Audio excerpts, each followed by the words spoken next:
हम हार कैसे गेली? हार कैसे गेनी हम? अरे पूछो तनी कि हम हरनी कैसे? हाँ? तनी के हाथ गोड़ में मेहंदी लागल रहे का? हाँ? अरे खुद दे जाके वोटिंग के पेपरवा छीन के अपने हाथे ठप्पा काहे ना मार देलस? मालिक का यार ना तो इतना पैसा खर्च करी, पूरा जवार के दारू में डुबो देनी, और फिर भी हम हार गई नहीं। फिर भी हार गई नहीं।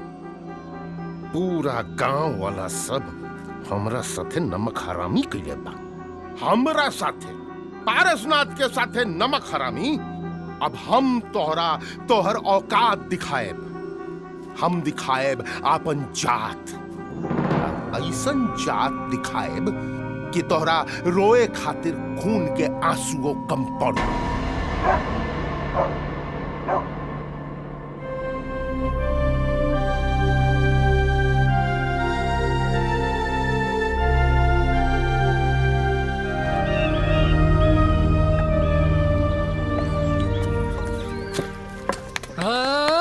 अरे चाय तो तैयार है बा, रउआ न दे का देनी। रउआ जल्दी से चाय पी ली, हम लइकन सबके तैयार करत है। हाँ इली, हाँ चाय पी। हाँ हाँ अक्षय, मुनिया, अरे तैयार हो गई ले तू लोग, जो जल्दी से जाके शर्ट पहन। आ मुनिया तू भी ना एने आओ, चोटी बनावे कब सीखबे? हाँ एको काम ना तू खुद ना कर सकेली। बस्ता उस्ता ठीक से रख ले लू ना? बोल माई हमार बस्ता। हाँ हाँ दे थैलू। मुनिया तो हर बस्ता कहवा बा? भीतर बा। ये भगवान, बस तो ठीक से ना रख सकेलू। चल ई ले बस्ता ले। अक्षय बउआ ई ले। अरे चप्पल तब पहन ले। मुनिया तू पहन ले चप्पल। चल चल। हाँ अरे रुकी, रुकी ना। अरे नजर के टिक्का तो लगा ला। भाग, अरे जाए देर होता।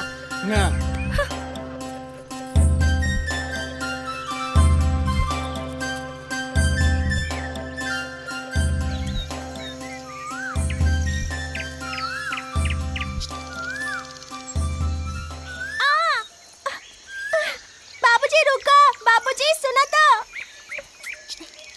अरे का भाई?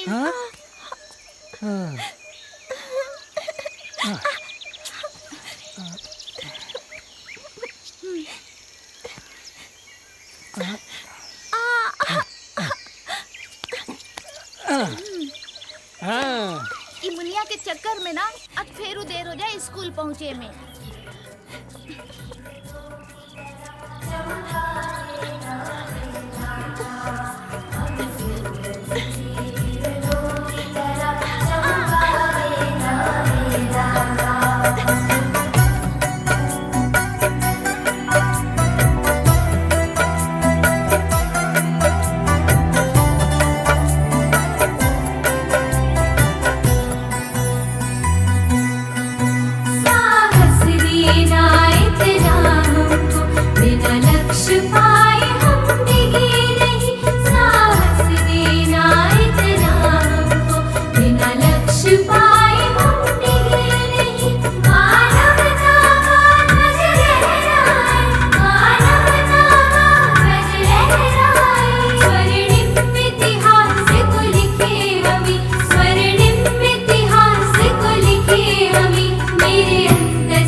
तो बच्चे यहाँ टीचर भी लेट से आ रही है। नहीं, कोई नियम कानून, कोई अनुशासन है या नहीं? सर पहली बार हुआ है सर, पहली बार। बाकी नियम कानून तो बहुत अच्छी तरीके से हम बस कीजिए, सब कुछ आंखों के सामने दिख रहा है। सरकार एजुकेशन सिस्टम पर पैसा पानी की तरह बहा रही है और आप लोगों को कोई चिंता फिक्र ही नहीं है। चिंता है। क्या चिंता? आगे से शिकायत का मौका नहीं देंगे अरे सर। छोड़िए। और इसके लिए हम टीचर पर कठोर कार्रवाई करेंगे, उनको सजा देंगे, उनको छोड़ेंगे नहीं। सुनिए, चाय बन रही है सर, चाय पी लीजिए, उसके बाद जाइए ना। कांता बाबू, चाय तो पीते जाइए।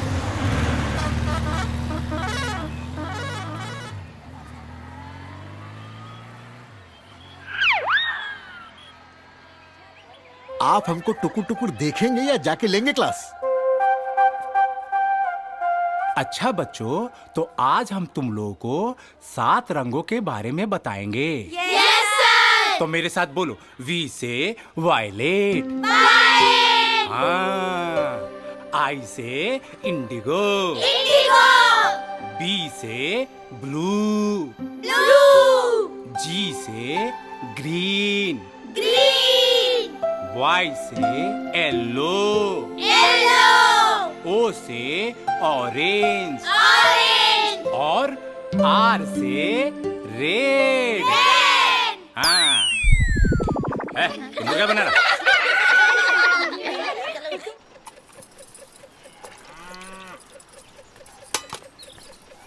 अरे आ गई ले तू लोग। हाँ, ई बउआ के मुंह काहे लटकल बा? का भइल बउआ? बाबूजी के चक्कर में आज फेरो लेट हो गई। काहे? मुनिया के पाँव में कांटा गड़ गई और बाबूजियों के कंधा पे लटका ले। हाँ। फिर कितना तेज चलतन। अच्छा कोनो बात ना, कल से देर ना हुई, हम बाबूजी से कह रोज दे। होई। अच्छा काहे? मास्टर जी हमके मुर्गा बना देलन, पूरा क्लास हमके बुड़बक समझत रहे और फिर हमके पिटले भी। कहाँ बा? देखा था? हे जा, का भइल बउआ? छू मत, दुखाता। अरे बाप रे, दुखत बा? कोनो बात ना बउआ, हम रात के ना हल्दी के लेप लगा दे, भोरे तक ठीक हो जाए। खिसिया मत। हाँ ठीक बा? हाँ। अरे का भइल का? हाँ, और जाई रोज रोज देर से स्कूल। आज तना बउआ के स्कूल में मुर्गा बना देहलस। हाँ, ओकरा बाद वो निदई मास्टरवा कितना जोर से बउआ के पिटले बा।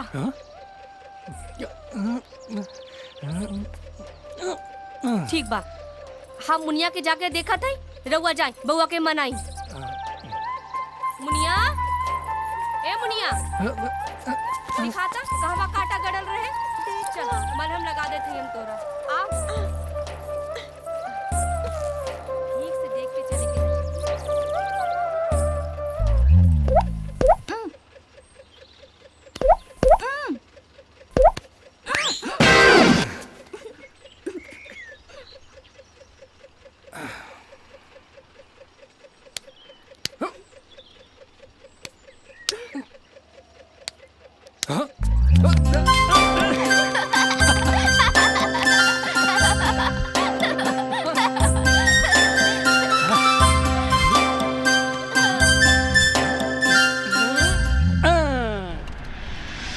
तो का सोचला हेडमास्टर?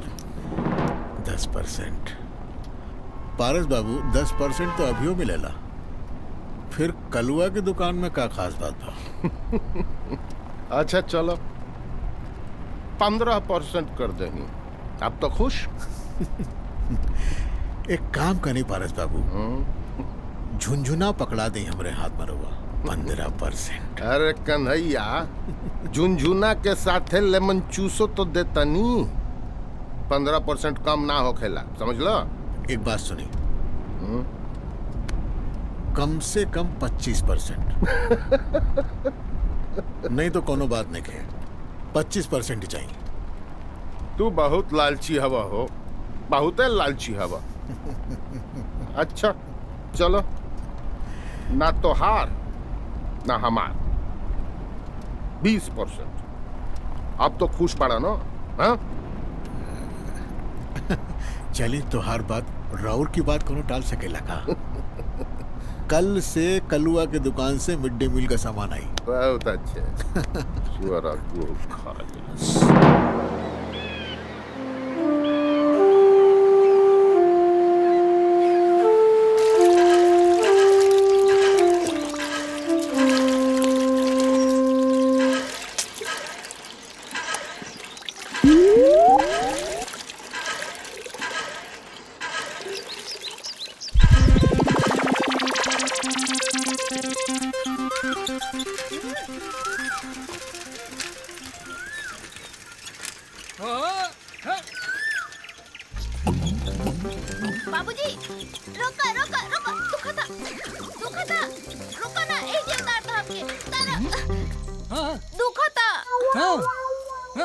ना जाए, तू मुनिया के लेके चल जा, हम पैदल आ जाए।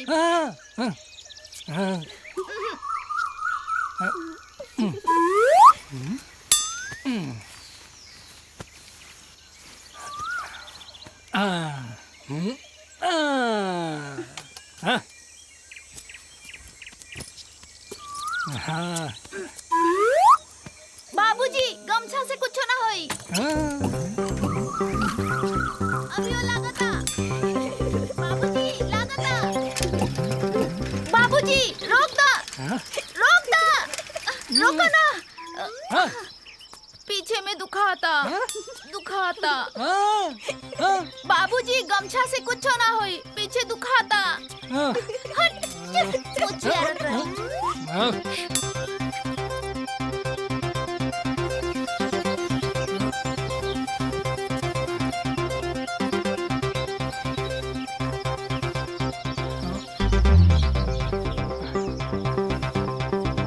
कुर्ता से भी कुछ ना होई, हम पैदल चल जाए।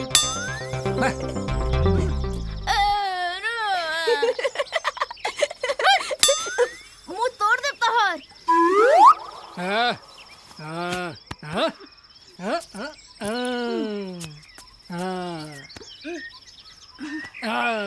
कुर्ता से भी कुछ ना होई।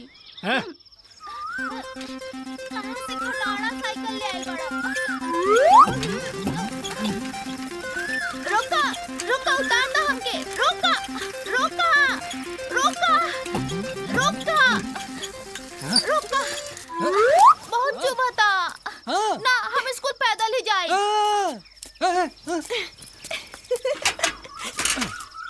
बाबूजी नाटक करता। ए चुप रे, चुपड़ गंजू।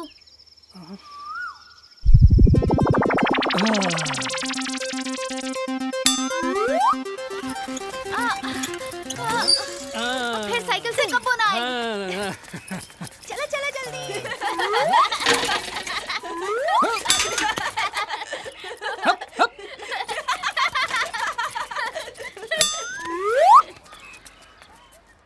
कहा है कामता बाबू के लइकन के आहार पौष्टिक हो, इस बात का पूरा ख्याल रखा जाता है। यही लिए ताज़ा सब्जी, सोयाबीन, ताकि उनको कैल्शियम, प्रोटीन, ये सारी चीज़ें जो उनकी सेहत के लिए ज़रूरी हैं वो मिले। और ये देखिए, आइए कामता बाबू, ये जो लिखा है ना, देखिए, सोमवार को रोटी सब्जी, मंगलवार को चावल सब्जी दाल, हाँ, बुधवार को खीर और कढ़ी चावल, गुरुवार को नमकीन दलिया, शुक्रवार को तहरी, सर शनिवार को परबतिया खीर बनाती है। इतनी बढ़िया खीर बनाती है ताज़ा दूध की कि लड़का बिल्कुल टूटा पड़त है और सब चट कह जाते हैं, है ना कपिल बाबू? जी सर, हेडमास्टर साहब सही कह रहे हैं सर। खीर का असर मास्टर लोगों पर भी दिख रहा है। अरे कन्हैया लाल जी, जी ये मिड डे प्रणाम प्रणाम। बनाओ बनाओ। ये मिड डे मील का खाना आप खुले में बनवा रहे हैं? अभी 6 महीना पहले आपको मिला था पैसा, क्या हुआ उसका? कहाँ गई छत? बनवाई थी छत। तो कहाँ है? क्या मजाक बना रखा है आप लोगों ने? मुझे भी सरकार को ऊपर जवाब देना पड़ता है। सरकारी पैसा है, सरकारी पैसे का इस्तेमाल सही ढंग से होना चाहिए। अब तुम लोग अपना काम करो। देखिए, सरकारी पैसा कभी ऐसा हो सकता है कि उस पैसे का हम लोग गलत इस्तेमाल करें? हो ही नहीं सकता। उसको हम बिल्कुल अपना समझ के इस्तेमाल करते हैं बाबू। तो कहाँ गई छत, दिखाइए ना हमको। अब छत होएगी तो दिखाएंगे ना। आप क्या टुकुर टुकुर देख रहे हैं? अब बताइए ना कामता बाबू को क्या हुआ था। वो का हुआ सर कि पिछले महीने ऐसा चक्करघन्नी वाला बवंडर आया कि किचन के छतें उड़ गया। अच्छा, ये तो अच्छा हुआ सर कि दीवार बच गया।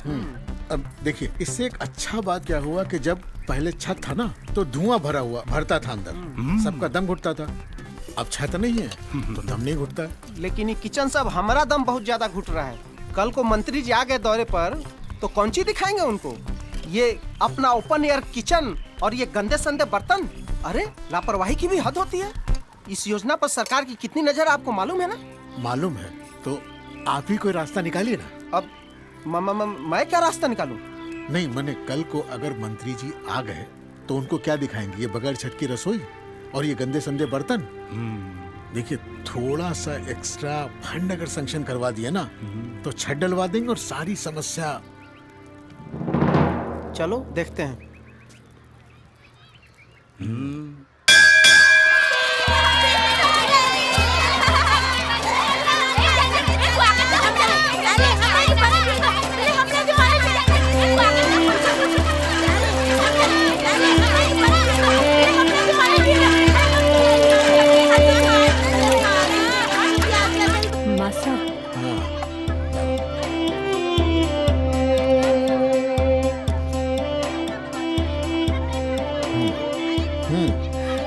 जाओ लेकिन को खिला जाओ। जी।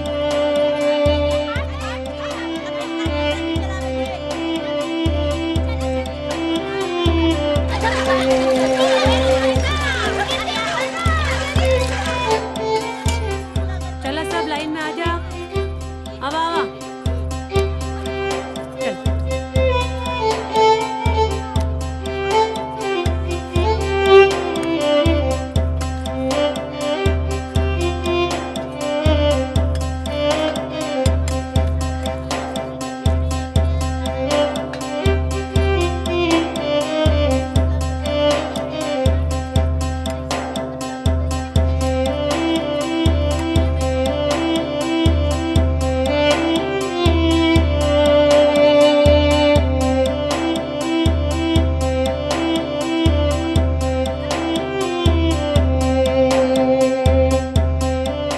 और सब ठीक ठाक बा ना?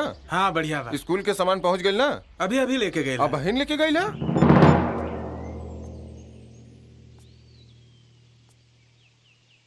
हाँ ललन वहाँ कहाँ बारे रे? हाँ कलुआ के दुकान पे नजर रख, देख कब सामान निकलता। निकल गई तो जो जो जे कहले बनी सकर मालूम बनू का करे के बा। हाँ जो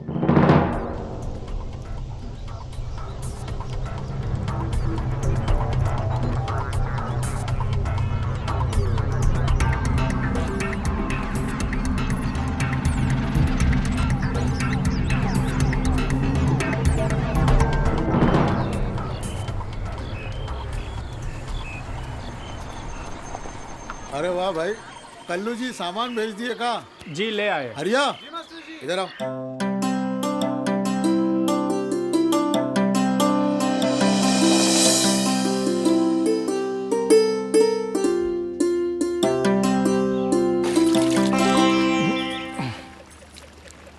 का भइल? हाँ खाना खाई खाना का सोचतानी बताई। अक्षय हाँ हाँ हाँ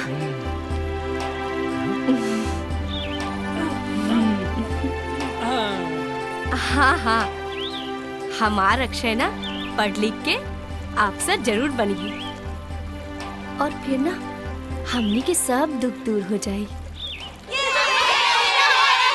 शांति शांति शांति शांति, सब बैठ जाओ। अरे चुप हो जाओ। अच्छा ये बताओ कि मिड डे मील कैसा रहा? अच्छा। देखो मिड डे मील खाने से ताकत आती है। जी सर। और खेलने कूदने से भी ताकत आती है। जी सर। इसीलिए स्कूल में कुश्ती की प्रतियोगिता रखा गया है। जी सर। अब ये बताओ बच्चों लोग कौन कौन भाग लेगा? अपना अपना नाम बताओ। कुणाल, कुणाल, जितेश, जितेश, आमिर, आमिर, बस। अरे अरे कक्षा 5 में 5 लड़का और कक्षा 4 में 3 लड़का। अरे कम से कम 4 तो होना चाहिए ना। सर अक्षय। कार सिखिया पहलवान, अब तो कुश्ती लड़बे। हाँ माँ हम कुश्ती लड़ा। अच्छा पहले कब कुश्ती लड़ले बाड़ा जे अब लड़बा। हम जीत के दिखाई तब पता लगी। तू का जीतबा, हमसे तो जीतना पाईबा। ए चपड़ गंजू ज्यादा बोला मत, जब पटक के दिखाई तब समझ में आई। तब पटका। अरे लड़ाई मत कर तू दोनों। ए बुआ मुनिया, अरे लड़ाई मत करना। ए मुन्नी छोड़, बोले रोकती ना। ए बुआ अरे मत लड़। छोड़ मार के तू दोनों।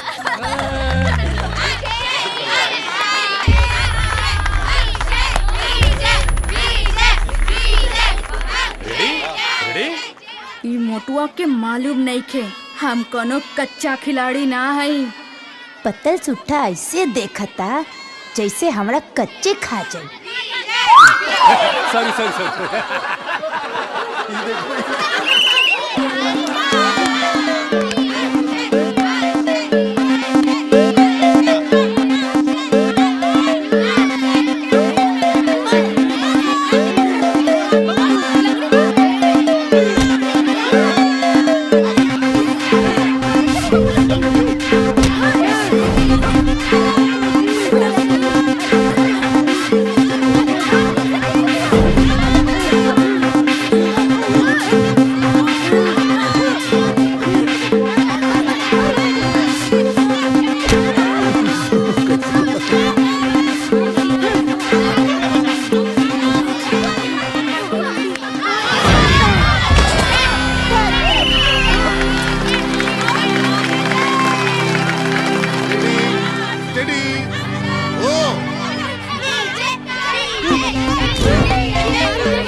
मार मार के हमार चटनी बना देलस। अब तो भगले में भलाई बा। बच्चू अब तो हु भी कर दे तू दिया जाइबा।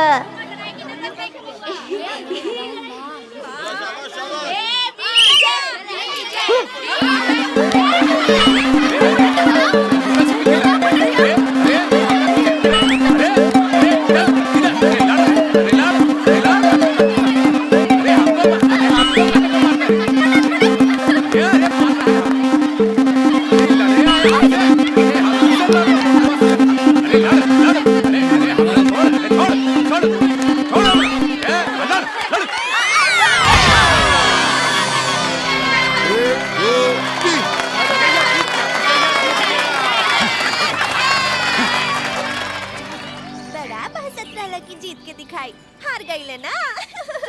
ए मुनिया चल चुपचाप से।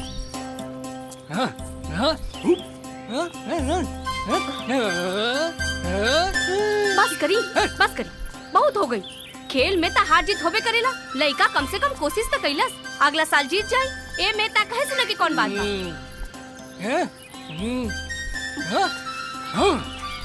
अब बहुत हो गई, लइका के पीछे हाथ धोके पड़ गई। नहीं उदास मत हुआ बउआ, तू ना सूरज की तरह एक दिन जरूर चमकवा। माई, अरे का भइल? हमार पैंट कहाँ बा? अरे अंदरे रखल होई। और का ढूंढ लेनी, मिलत नहीं खे। हम देखा थे। मुनिया जो तू अपन ड्रेस पहन ले।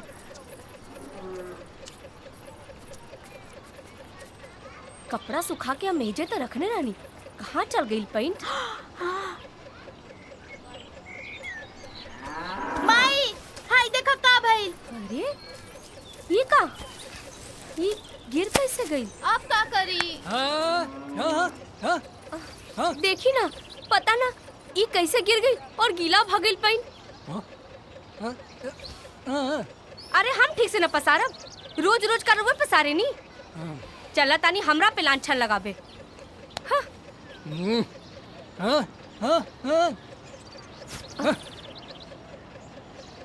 अब हम स्कूल का पहिर के जाइब? ए बउआ, अब तहार पैंटे गीला भगई तो तू स्कूल कैसे जाइबा? हम स्कूल जाइब। देखा बउआ,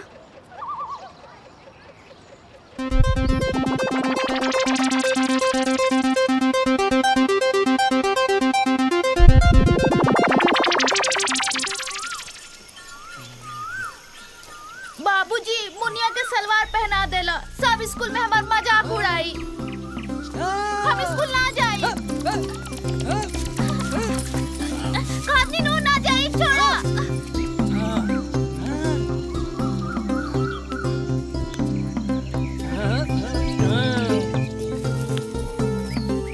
लड़का कहीं लड़की के सलवार पहने लगा। छोड़ दो, हम ना जाए स्कूल। छोड़ दो, छोड़ो।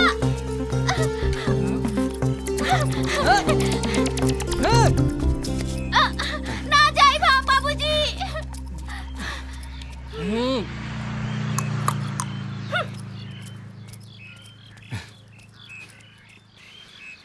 पंद्रह का 15, 15 का 15, 15 दूना 30, 15 दूना 30, 15 तिया 45, 15 तिया 45।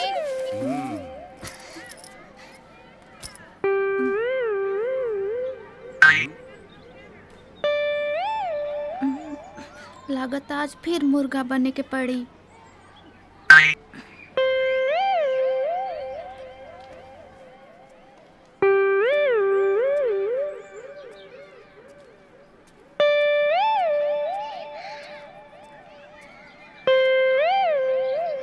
कहाँ था बच्चा?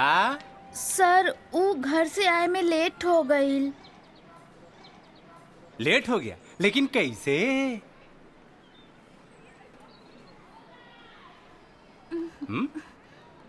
ई का पहन के आया?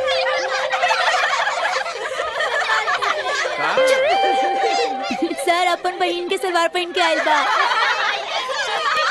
ए, चुप! तुमसे कोई पूछा? बैठो।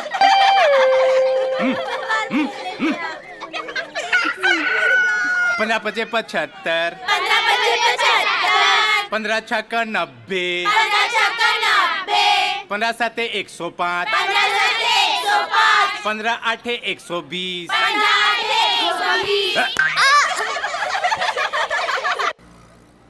एगो छत बनाने के लिए 7 लाख रुपए? 7 लाख रुपया कोई थोड़ा मोड़ा रकम तो नहीं ना होता है। नहीं होता है ना प्रधान जी, हम जानते नहीं होता है, लेकिन छत बनाया था।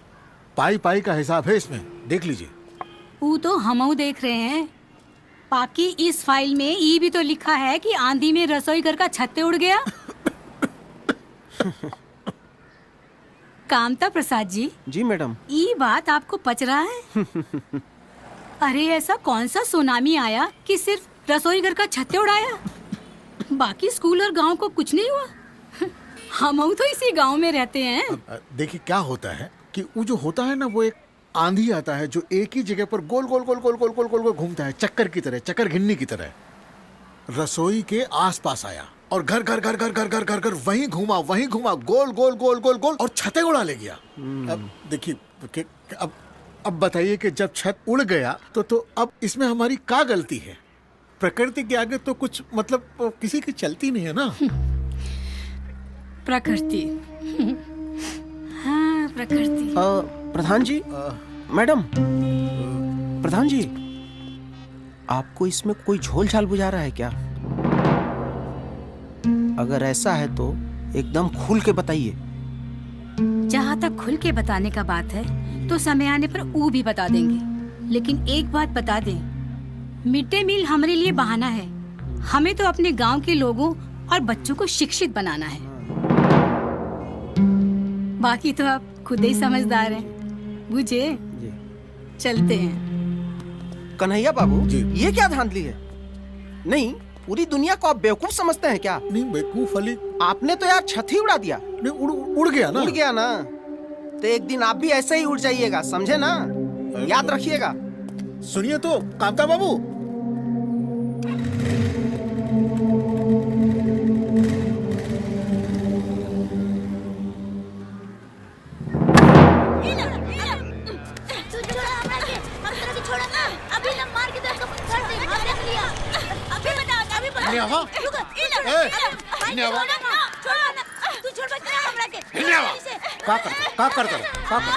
चल हमारे साथ, चल अंदर चल।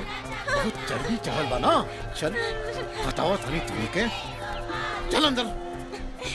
ये बताओ, ये लड़ाई के मैदान है जो तू लोग लड़त रहा, बताओ। हाँ, पढ़ाई खातिर आवत रहा के लड़े खातिर? और ड्रेस कहाँ बा? घर में माई बाबूजी पहनता।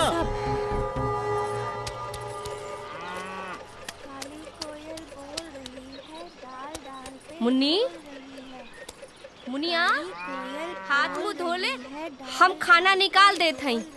अरे का बात बा बेटा, हम कब से आवाज देत हई? वाली मीठे गीत सुनाने वाली। अच्छा, हाँ? ता हमार मुनिया पढ़ाई करत हई। पता बा बेटा, हमके ना पूरा विश्वास बा कि हमार मुनिया ना बड़ा हक के डॉक्टर बनिए। ना माई, हम डॉक्टरनी ना, मास्टरनी बनब। मास्टरनी बनबो? का करबो मास्टरनी बन के? पढ़ाई। केकरा पढ़ेबू? तो के।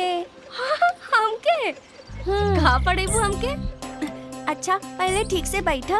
अच्छा ठीक बा मास्टरनी जी, हम ठीक से बैठ जाए थे। अब पढ़ाई? इला। अच्छा किताब से? जल्दी पढ़ाई मास्टरनी जी। अरे बाप रे, छड़ी लेके पढ़ेबू? अच्छा हम बहुत डर गए नहीं मास्टरनी जी, अब पढ़ाई, हम जल्दी जल्दी पढ़त हई। आ से अनार। आ से अनार। मास्टरनी जी डंडा से हमका डर लागत बा, हम पढ़त हई जल्दी जल्दी। आ से अनार। और मैं से मुनिया। चला चला चला, अब ना बहुत पढ़ाई हो गई। आप खाना खाला।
हाँ तो बच्चों, आज हम लोग फीस के बारे में पढ़ेंगे। फीस मतलब मछली। जी सर। हाँ, तो मछली के बारे में कौन कौन क्या जानता है ये बताओ। अविनाश, चल तू मछली के ऊपर कविता सुना। यार मछली पे? हाँ, अरे मछली पे बाबा। मछली पे कविता सुना है? हाँ हाँ, मछली पे ही कविता सुना। सर, मछली जल की रानी होती है। सर, जीवन उसका पानी होता है। सर, हाथ लगाओ डर जाएगी। सर, बाहर निकालो मर जाएगी। अरे तोरा कविता सुनाने बोले थे कि सरसराने बोले थे? बैठ जा। आमिर, चल तू बता। जी सर, मछली की 2 आंखें होती है। मछली पानी में तैरती है और जब वो तैरती है तो ऐसे करती है।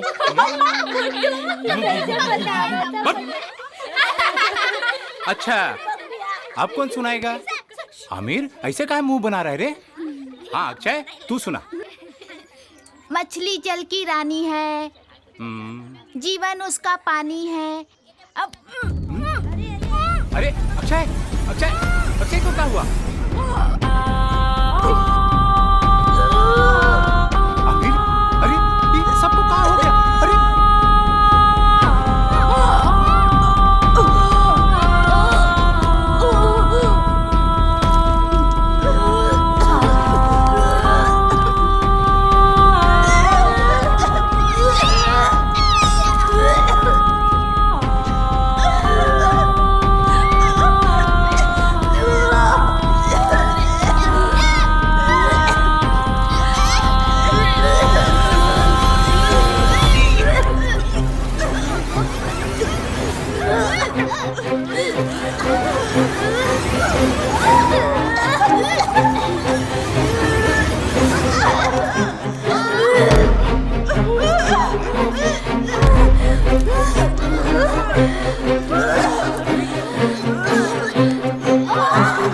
अरे पर्वतिया, जल्दी आओ! अरे हरिया पानी लेके आओ! देख लड़कन उल्टी कर रहा था। ए मिश्रा जी, कहाँ भाई लड़कन का? लड़कन उल्टी कर रहा था सर। काहे? लगा था खाने में कुछ गड़बड़ हो गई, कहीं जहर तो ना पा।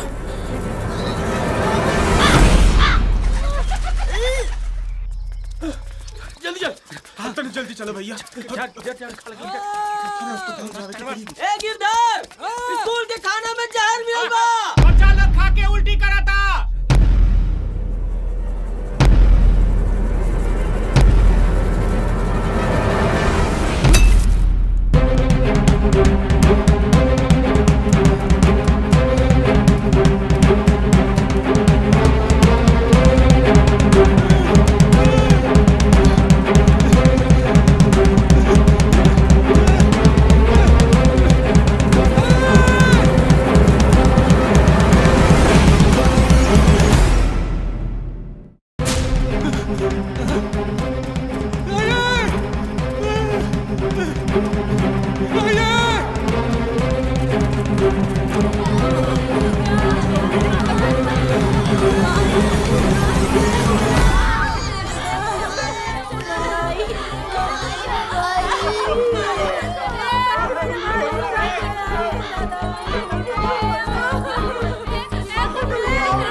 बढ़िया से कर रे। पारस बाबू, ए बलुआ, जा चाय पानी के बंदोबस्त करो, जा। का करवा दिली पारस बाबू? रहुआ खाना पर हम कलुआ के यहाँ से सामान मंगवानी मिड डे मील का हुआ, लड़का लोग मिड डे मील खा के सब मरता। मरे तो तोहरा कहीं कीड़ा काटता हो, 20% न बबुआ। लड़का लोग पारस बाबू मुंह में लेमन जूस लेके झुनझुन ना बजावो। 20%। अरे मुंह खोल ला तो गईला बबुआ। पारस बाबू एकदम चुप करके बैठ जा, ना तो पहले तू धरैब, समझला? जा अपन 20% के मजा लो, नाच गाना देखो, जा। गाँव वाला बड़ा चलल रहलन सब हमरा हरावे। अब नाचो गाओ।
देखिए ना डॉक्टर साहब, देखिए ना डॉक्टर साहब, आपका बच्चा तो अब नहीं रहा।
किसकी नजर लगी, एक बार में किस्मत रूठी। ना जाने किसकी नजर लगी, एक बार में किस्मत रूठी। कितनी भी प्यारी सुबह हो, एक शाम में के खो जाए। चाहत जिसकी जितनी हो उतना ही दूर वो हो जाए। भूखे निर्धन के मुंह तक आके रोटी जैसे छूटी। ना जाने किसकी नजर लगी, एक बार में किस्मत रूठी।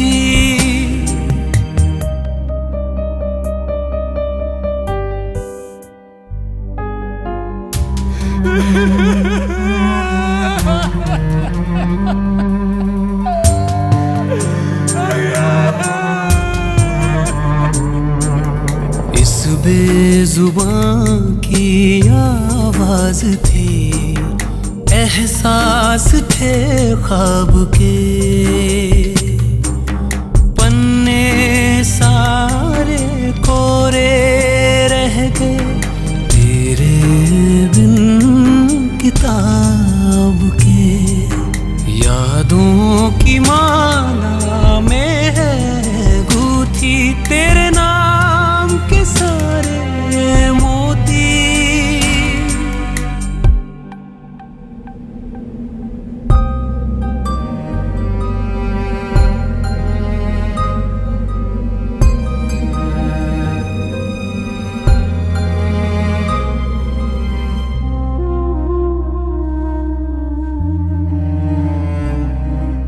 वो खेलना हंसना तेरा, पल भर का वो रूठ जाना तेरा। तुझको मनाने के लिए बच्चा सा बन जाना मेरा। तेरी मुस्कुराहट, तेरी मुस्कुराहट के बिना जिंदगी अब है झूठी। ना जाने किसकी नजर लगी, एक बार में किस्मत रूठी।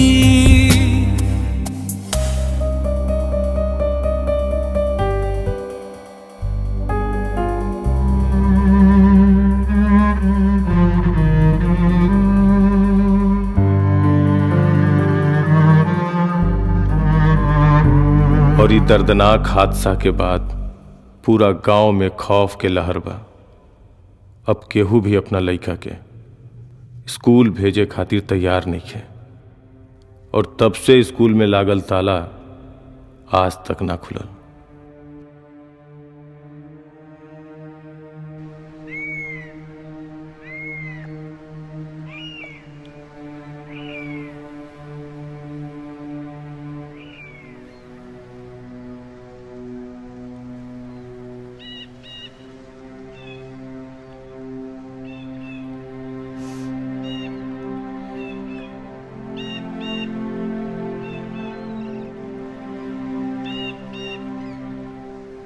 सब कुछ हमरी आँख की देखल बा।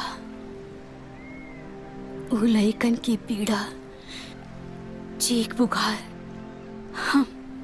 हम कुछो नहीं के बुलाई।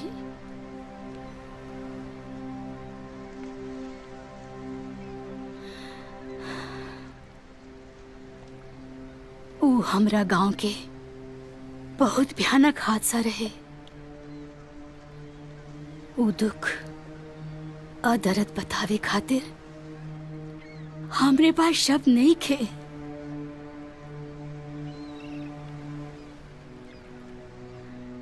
लेकिन तोहर लोग के आपन होला के नाते हम ई जरूर कहब कि अब ऊ हादसा भुला के आगे बढ़ा तू लोग।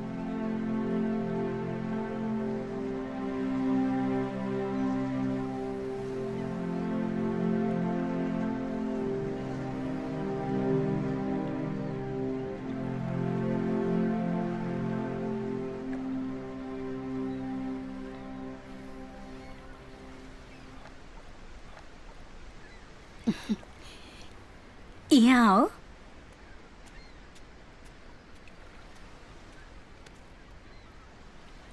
बिटिया, का नाम बा तोहार? मुन्नी। मुन्नी? अरे वाह, बहुत नीमन नाम बा। मुन्नी बिटिया के काका पसंद बा? स्कूल जाए के। स्कूल जाए के? बहुत बढ़िया। देखिए आप लोग, जब लइकन के स्कूल जाए के मन बा तो रउआ लोग काहे? गिरधर,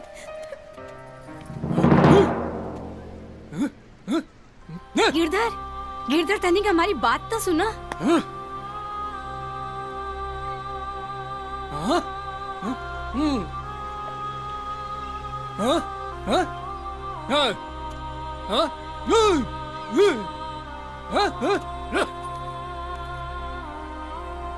प्रधान जी, हमने पागल नहीं की भई कि अपन बच्चा के जान देवे खातिर फिर से स्कूल भेज दी।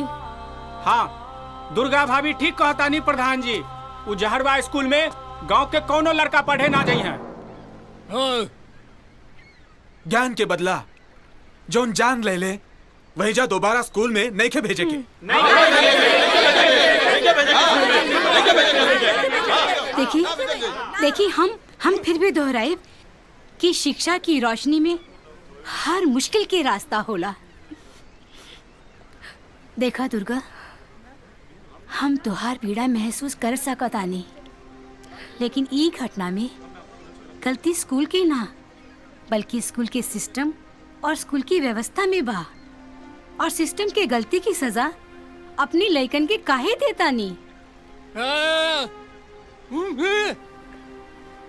प्रधान जी, गलती केहू के भी होगी, बाकी जानता हमनिए के लइकन के गइल ना। कौन के आंसू ता हमनिए रोत बानी ना।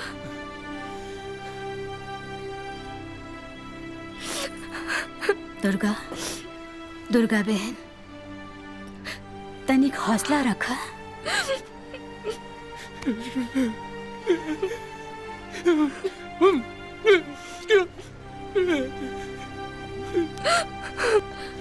अपन कलेजन के टुकड़न के बार बार दफनावे की हिम्मत हमने में नहीं किया प्रधान जी।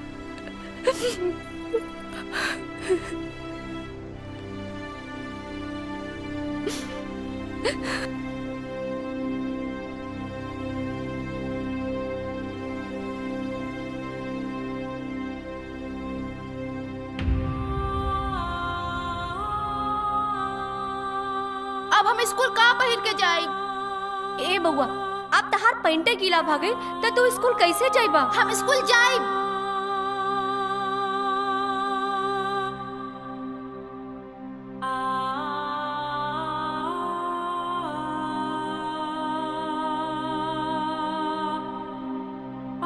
बाबूजी, मुनिया के सलवार पहना देला, सब स्कूल में हमार मजाक उड़ाई। हम स्कूल ना जाई।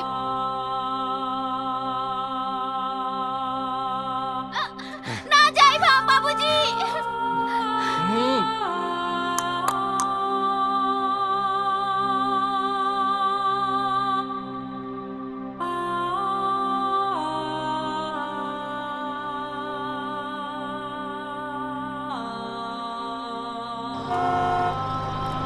अरे रुका, रुका, राजेश, गाड़ी ये रोक दो।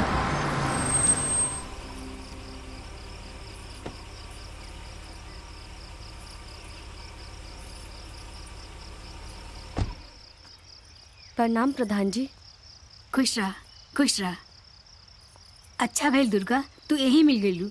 हम तोरे घर जात रहनी। हाँ, चली ना। नहीं नहीं, यही ठीक बा।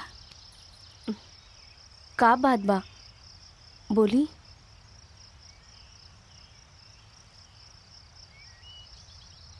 दुर्गा, ऐसा कब तक चली? अपना लइकन के स्कूल ना भेज के तू लोग ठीक नहीं के करत। एगो बात बताई प्रधान जी।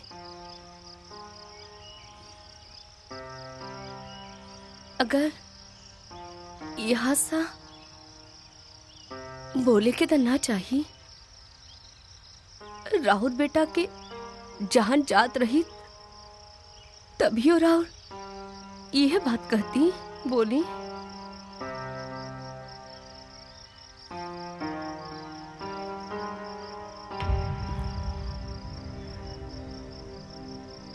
जौन हादसा में तोहार एगो बेटा जान गवलस, ऊ हादसा में हमार प्रधान सुनंदा देवी के ना जाने कितना बेटा बेटी चल गई। जितना भी बेटा बेटी जान से हाथ धोवलन, ऊ सब यही गांव के लड़का रहे जाके हम प्रधान हई।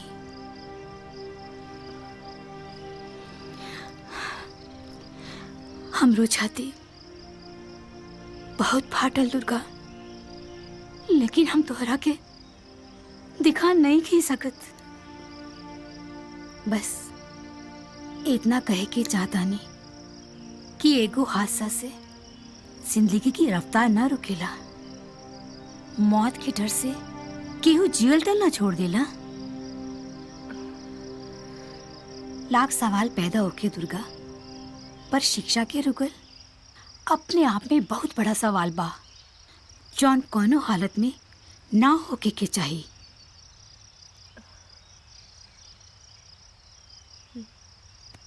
बाकी तू खुद ही बहुत समझदार बाड़ू दुर्गा।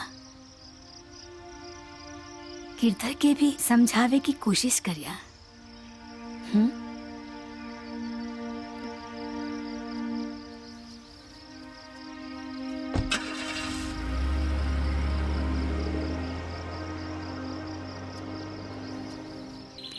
प्रधान जी हमसे मिले आयल रहनी। जाना तानी प्रधान जी ना खाली हमसे मिले आयल रहनी। पंचायत में हमने उनकर बात ना मानली ना, ई बात उनका अच्छा ना लागल। अरे रउआ हमरा पे काहे खिसियाता नहीं? हम आपन थोड़ी ना, हम तो प्रधान जी के बात कहता नहीं। वो प्रधान जी ना हमका समझवली कि हम रउआ के समझाई। उनका लगा था कि अगर रउआ समझ जाई ना तब पूरा गांव समझ जाई। अरे हम का चाहब, हम और रउआ अलग अलग थोड़ी ना बानी। अब जौन रउआ चाहता नहीं ना उहे हमहू चाहता नहीं। हाँ बाकी कबो कबो हमका प्रधान जी अब हम लोग अपन लेका के मुआबे खाते फिर से स्कूल थोड़ी ना भेज दे। हाँ अब जाए दी प्रधान जी के बाद, रउआ खिसियाई मत। चली चली चली चली।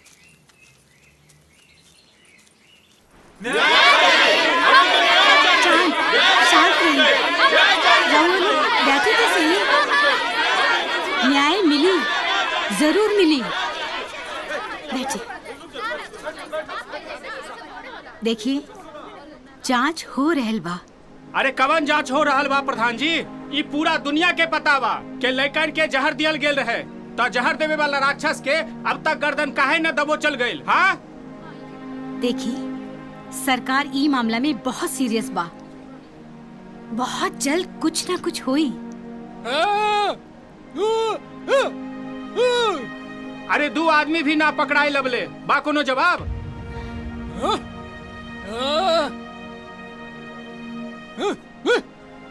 कौन नतीजे पर पहुंचल पुलिस?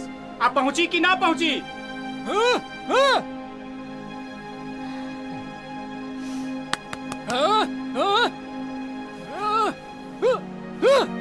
हाँ जब तक दोषी फांसी के फंदा पर ना चढ़ी स्कूल ना खुली प्रधान जी, ना खुली।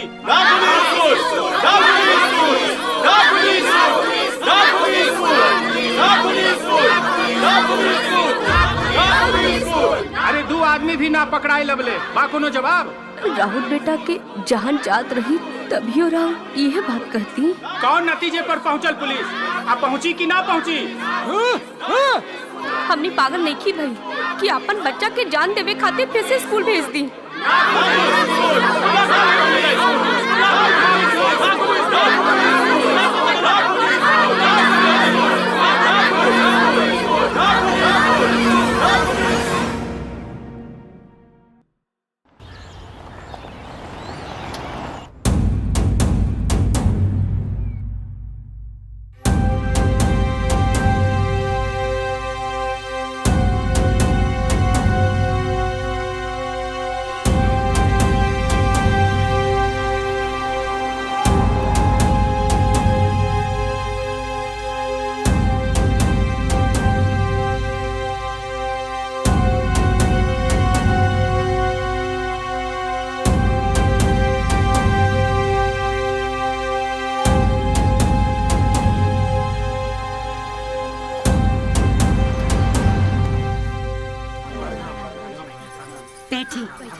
आज हम रउआ लोग के ई बतावे खातिर आइल बानी कि हमार कई बड़े बड़े लोगन से बात भइल बा। हम रउआ लोग के ई भरोसा दिलावतानी कि एक हफ्ता के अंदर अंदर दूध के दूध और पानी के पानी हो जाई। गुनहगार कोई भी होखे, कितना भी ताकतवर होखे, पर अब ऊ कानून के फंदा से बच न पाई। ई हमार वादा बा। अरे ना भैया, नहीं,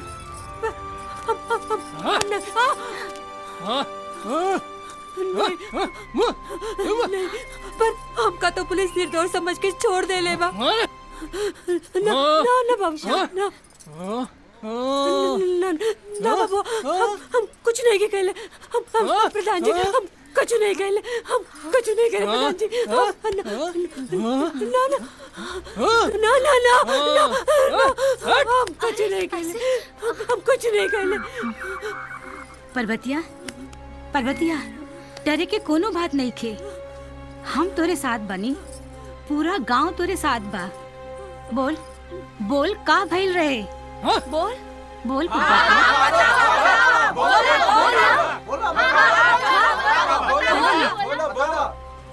वो दिन जब हम कढ़ाई में तेल डाले रही, अरे बाप रे, कैसन बास मारता। माँ साहब, ई तेल से बास आवत बा। पर्वतिया, तू पागल हो गए बाड़ू? तोरा का दिखाई नहीं देत कि हम काम से जाता नहीं, जरूरी काम से।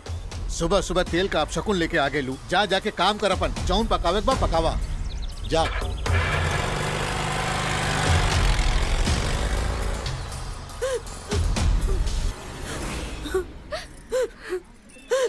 अरे कट करेजवा हेडमास्टर, तू अगर तनी को ध्यान देले रहते तो हाथ बच्चा सबके जान ना गईल रही। आज हमार बबुआ।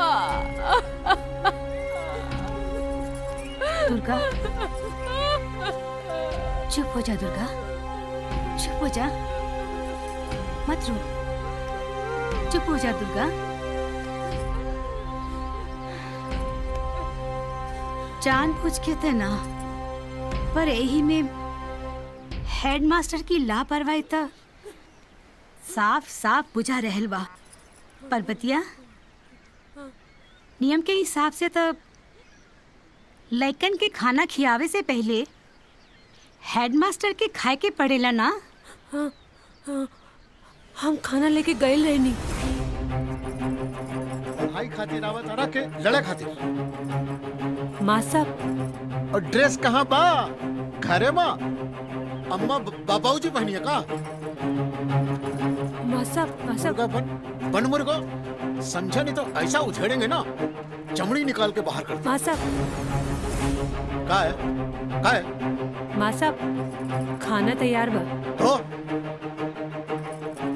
जाके लेकिन के खिलावा। कपार पे खड़ी रहबू की जैबू?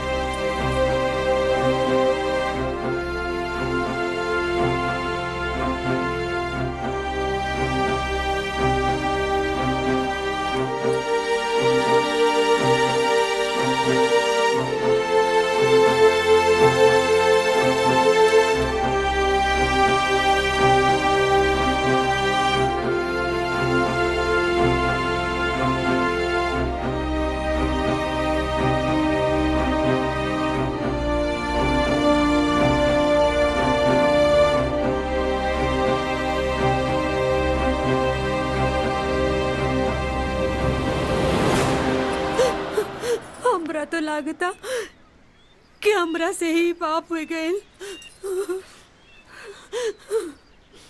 हमरा कारण इतना बच्चा लोगन के जान गए। ना गिरधर,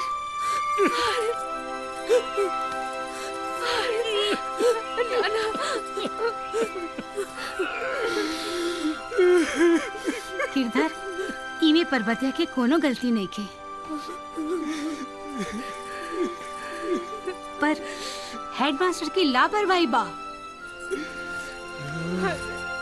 देखी, सरकार की मिड डे मील योजना गरीब लइकन के मदद खातिर बा। सरकार के करोड़ों रुपया खर्च हो रहल बा और ई बात हम डंके की चोट पे कहब कि सरकार की योजना में कोनो खोट नहीं खे। खोट बा तो अपनी व्यवस्था में, हेडमास्टर में।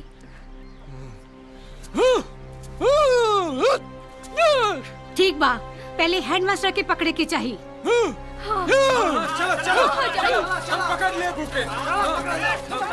हेडमास्टर मुर्दाबाद, मुर्दाबाद। पकड़ो, चलो जल्दी चलो भैया, क्या छोड़ो हम अपना। हाँ चलो चलो जल्दी चलो।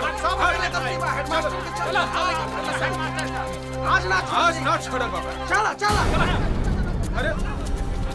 अरे ताला लगल बा। हेडमास्टर मुर्दाबाद।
कुछ नहीं करेगा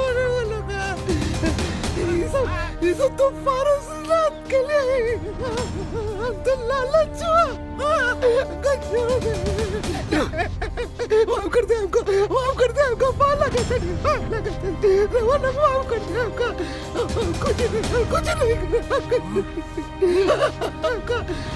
कुछ नहीं। रोआ ठीक कहा तानी, एकरा के पुलिस के हवाले कर दी। तो आप कह रहे हैं कि सारा किया धरा भूतपूर्व प्रधान पारसनाथ का है? जी सरकार। तो आप भागे भागे क्यों फिर रहे हैं? इतने सारे बच्चे तड़प तड़प के मर गए, ना आपने पुलिस वालों को खबर की, ना आपने उन बच्चों की मदद की।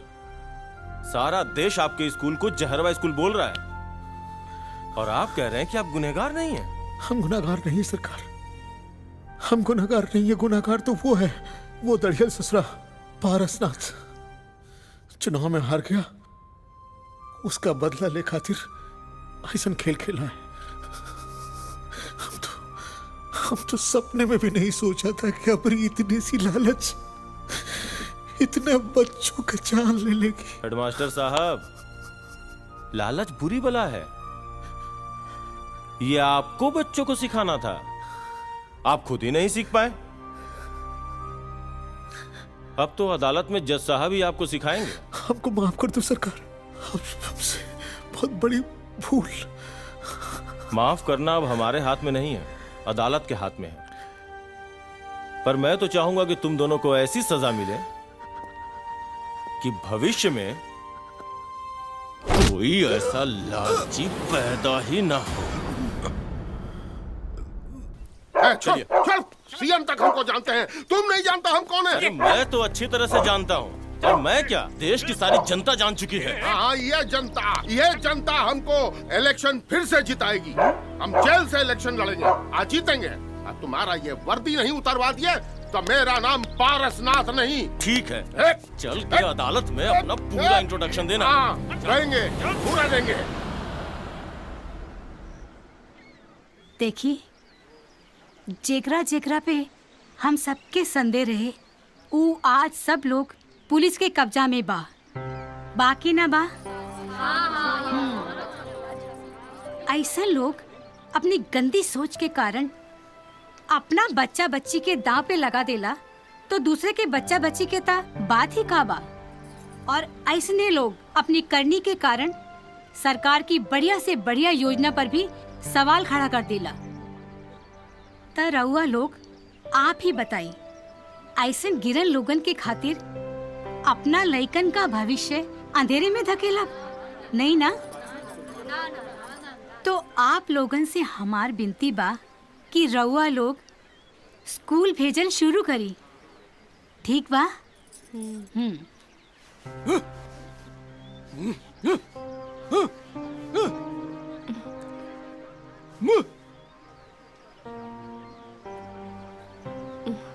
प्रधान जी, इनकर कहे के मतलब ई बा कि आगे से ऐसा ना होई, ई बात के कौन भरोसा बा?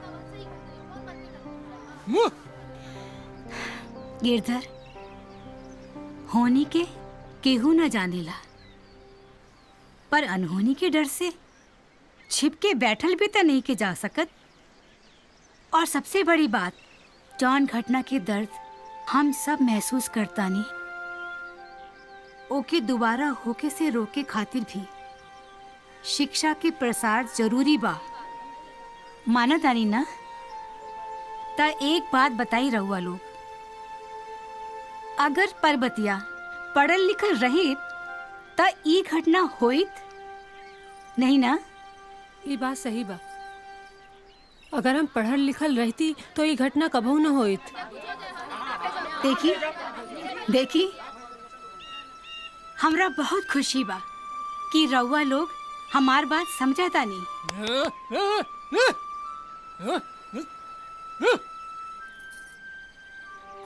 ना ना, हम ना समझाता नहीं। ये तू लोग ठीक नहीं के करत। पारसनाथ अपना बदला ले खातिर न जाने कितने लइकन का मरलेस, पर तू लोग अपना लइकन लोगन के शिक्षा से दूर करके खुद उनके भविष्य के हत्यारा बने तारा। अरे आज एक पर्वतिया के अनपढ़ रहने के कारण ये पूरा गांव के चिराग बुझ गए। अगर तू लोगन की जिद रही ना तो न जाने कितने गावन के भविष्य बिगड़ जाये। अरे जब हमार वर्तमाने ठीक ना रही तब भविष्य के का आचार डालब। तू लोग अपन लइकन के स्कूल भेजा, हम अपन लइकन के स्कूल ना भेजब, अनपढ़े रह देव। तू लोग के दिमाग खराब हो गईल बा। अरे अपना भला बुरा नहीं के समझ में आवत ना, तो जौन बुझाए ना वो सब करा तू लोग। बाकी स्कूल ता ना खुले के ही चाहिए।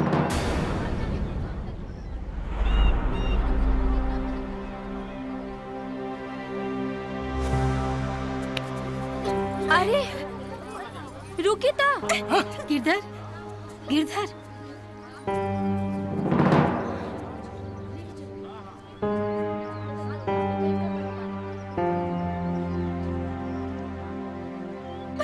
बाबूजी, हम पढ़े के चाहता नहीं, हमके स्कूल जाए तो। बाबूजी।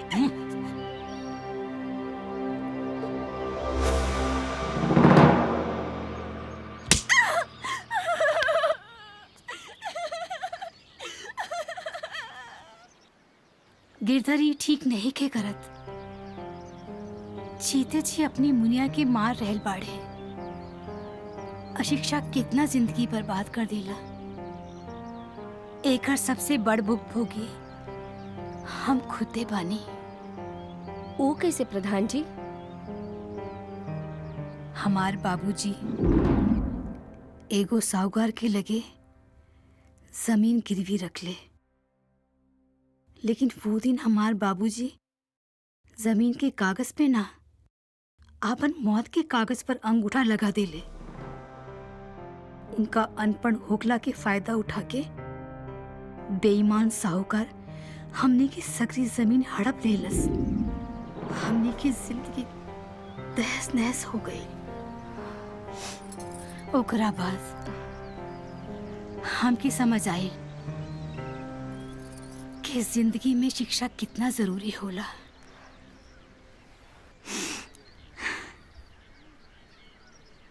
रउआ लोग से एक बार फिर विनती बा कि आपन लइकन की पढ़ाई मत रोकी। पढ़ाई से वंचित कईल हत्या के बराबर बा।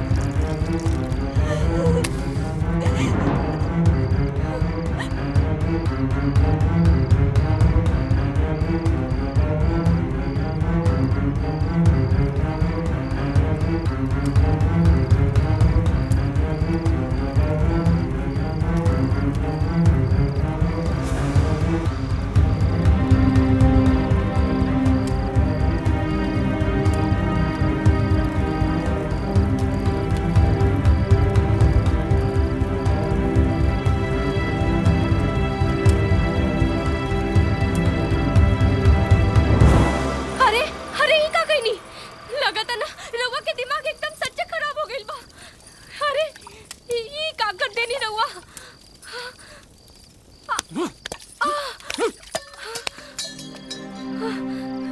माई का कहीं नहीं। अरे ये सब कैला से का मिल गइल रउआ के? विद्या जलावे से का हमार बेटा लौट के वापस आ जाइए, पढ़ाई लिखाई के अंत हो जाए। अरे ये सब कहले से पहले कुछ तो सोचती। हाँ? प्रधान जी के बात के कौनो असर ना भइल रहुआ पे।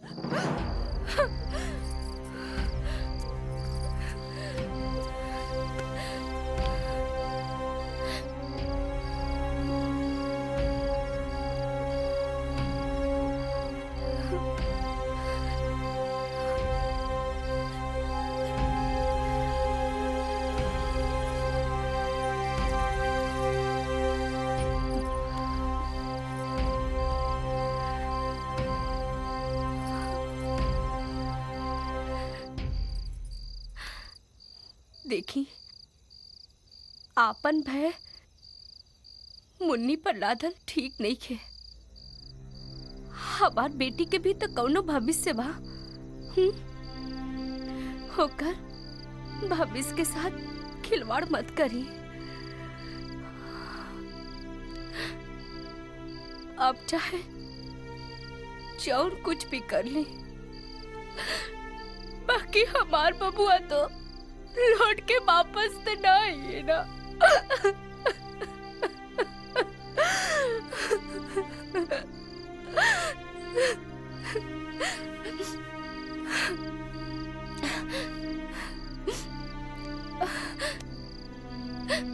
रउआ की याद बा वो दिन मुन्नी स्कूल ना गेल रहे। जाना थानी उना दिन भर घर में बैठ के पढ़ाई करत रहे। हम देखनी। हाँ पता बा हमार मुन्नी के सपना बा मास्टरनी बने के। मुन्नी के सपना के साथ पढ़ाई लिखाई छुड़ा के खिलवाड़ मत करी। हाँ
मुन्नी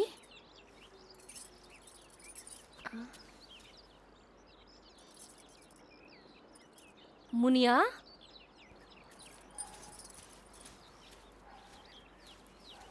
मुनिया के बाबू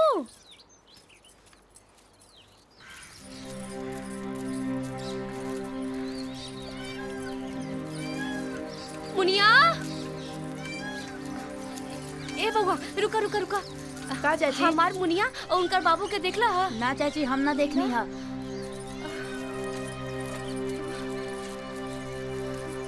मुनिया मुनिया के बाबू मुनिया मुनिया के बाबू मुनिया अरे कहाँ चल गई दोनों हाँ? पता ना कहाँ चल गई हमका तो बड़ा डर लगा था मुनिया के बाबू